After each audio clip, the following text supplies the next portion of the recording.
Friends, இன்றைக்கி நம்ம சேனலில் மெதுவடை நம்ம எப்படி செய்யலான்னு பார்க்கலாம்.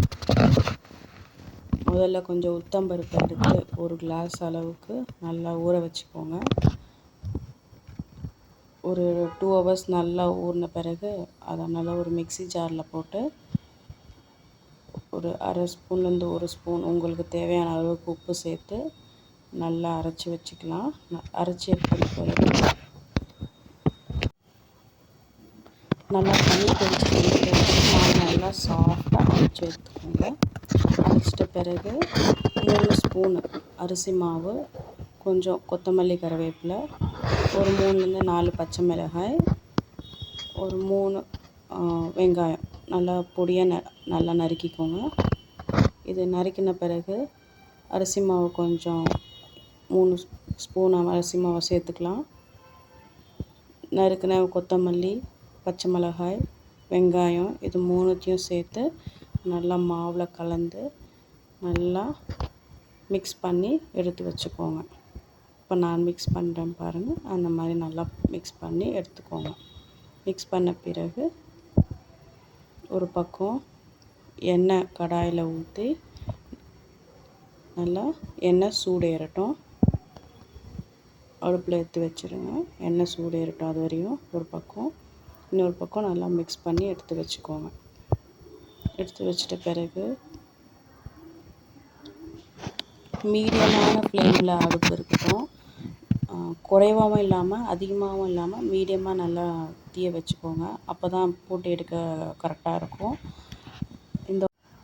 இது மாதிரி ஒரு வடையாக போட்டு எடுத்துக்கிட்டு நல்லா போட்டு எடுத்துக்கோங்க. ஒரு பக்கம் நல்லா வேகட்டும். வெந்துட்ட பிறகு அதை ஒன்று ஒன்றா திருப்பி வச்சுக்கோங்க. திருப்பிட்ட பிறகு நல்லா வெந்துடுச்சிட்ட பிறகு அந்த வடையை எடுத்து ஒரு பிளேட்டில் நம்ம மாற்றிடலாம்.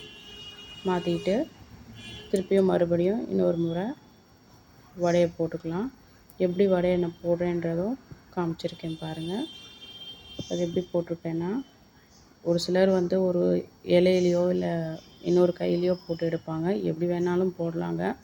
ஆனால் நான் ஒரே கையிலே போட்டு எடுப்பேன். ஒரு கையில் எடுத்துகிட்டு நல்லா உருண்டை பண்ணி நடுவில் சின்னதாக ஒரு ஹோல் போட்டு அப்படியே எண்ணெயில் விட வேண்டியது தான். ஈஸியானது. ஒரு சிலர் வாழை இலையில் போட்டு தட்டி ஹோல் போட்டு எடுப்பாங்க. ஒரு சிலர் இன்னொரு கையில் யூஸ் பண்ணி வடை போடுவாங்க. எப்படி வேணாலும் போட்டுக்கலாம். யார் யாருக்கு எப்படி எப்படி பிடிக்குமோ, யார் யாருக்கு எப்படி வருதோ அது மாதிரி போட்டு எடுத்துக்கலாங்க. என்னோடய கடாய் சின்னதுனால நான் 4 வடை போட்டுக்கிறேன். போட்டுட்டு அதே மாதிரி ஒரு பக்கம் நல்லா வெந்துட்ட பிறகு திருப்பி ஒரு பக்கமாக திருப்பி விட்டுக்கலாம். திருப்பி விட்டுட்ட பிறகு வடையை ஒரு பிளேட்டில் மாற்றிக்கலாம். ஃப்ரெண்ட்ஸ், இவ்வளோதான், ஒன்றும் இல்லை. ரொம்ப ஈஸியான மெதுவடை நம்ம இப்போ பார்த்தோம்.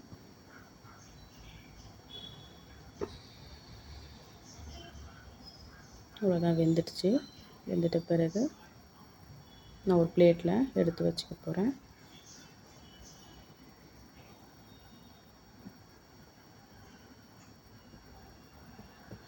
ஒரு பிளேட்டில் மாற்றி எடுத்து வச்சுக்கிட்டேன். அவ்வளோதான் ஃப்ரெண்ட்ஸ், சூப்பரான மெதுவடை ரெடி ஆயிடுச்சு. இது மாதிரி ஒரு நல்ல ரெசிபியோடு நம்ம அடுத்த வீடியோவில் பார்க்கலாம் ஃப்ரெண்ட்ஸ்.